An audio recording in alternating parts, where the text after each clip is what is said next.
Assalamualaikum warahmatullahi wabarakatuh. Perkenalkan, nama saya Novia Wulandari dengan NIM 8604969999. Di sini saya akan membahas peran filsafat ilmu dalam memperkuat ilmu pendidikan sebagai tugas 2 dari mata kuliah filsafat ilmu.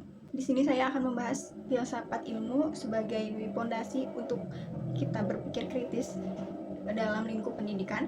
Yang kedua, untuk pendidikan yang bermakna, memberikan bahan refleksi untuk filsafat ilmu. Yang ketiga, keduanya saling berkaitan antara filsafat ilmu dan pendidikan agar pendidikan tidak kehilangan arah dan nilainya. Yang keempat, presentasi ini akan dihubungkan satu sama lain serta dirincikan secara beruntun. Yang pertama, filsafat ilmu mengawasi dan memperkuat ilmu pendidikan. Eksistensinya, filsafat itu menjawab apa itu pendidikan secara ontologis. Secara keilmiahannya, menjaga metode penelitian pendidikan tetap valid secara epistemologis. Terus nilainya, menjaga tujuan pendidikan agar tidak lepas dari moral dan etika secara aksiologi. Kalau dianalogikan, filsafat ilmu itu seperti rambu lalu lintas, biar ilmu pendidikan tidak melenceng. Yang kedua, pendidikan memperkuat filsafat ilmu.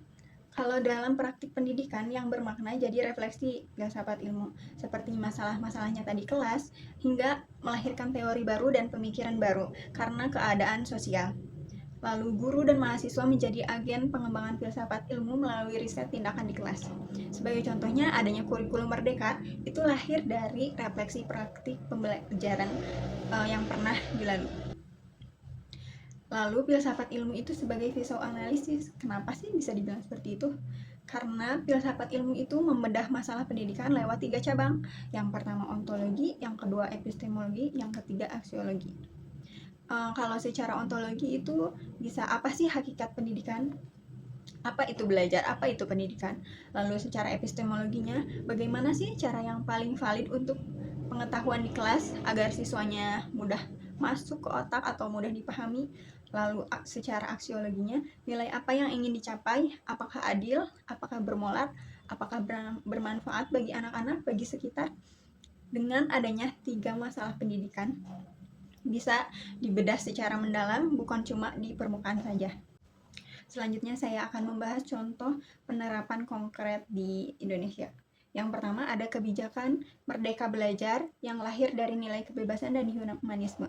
Inisiatornya yaitu waktu itu ada Nadiem Makarim sebagai Menteri Pendidikan, Kebudayaan, Riset, dan Teknologi sejak akhir 2019. Faktornya yaitu karena era revolusi 4.0. Dunia berubah cepat karena teknologi, sistem pendidikan lama yang berbasis hafalan dinilai kurang adaptif. Sehingga kurikulum merdeka dirancang agar siswa lebih kreatif, kritis, dan kolaboratif. Lalu kondisi itu diperparah pada kondisi pandemi sehingga menyebabkan krisis pembelajaran. Sehingga kebijakan ini mengkolaborasikan kebutuhan kurikulum yang lebih fleksibel dan fokus pada materi agar ketinggalan pembelajaran bisa dikejar. Kalau dalam penerapan kurikulum, ada penyusunan capaian pembelajaran berbasis tujuan pendidikan nasional. Lalu kalau dalam pembelajaran ada metode diskusi Socrates yang dipakai untuk melatih berpikir kritis siswa. Lalu semua itu tidak bisa berjalan tanpa dasar filsafat ilmu yang jelas. Dari contoh penerapan tersebut kita tahu bahwa filsafat ilmu dan pendidikan sangat saling menguatkan. Tanpa adanya filsafat ilmu, pendidikan akan kehilangan arah dan nilainya. Lalu tanpa praktik pendidikan juga, filsafat ilmu hanya teori-teori kosong saja. Akhir kata, saya memperoleh kesimpulan bahwa perlu kesinergi keduanya untuk pendidikan yang lebih bermakna. Mohon maaf apabila ada kesalahan.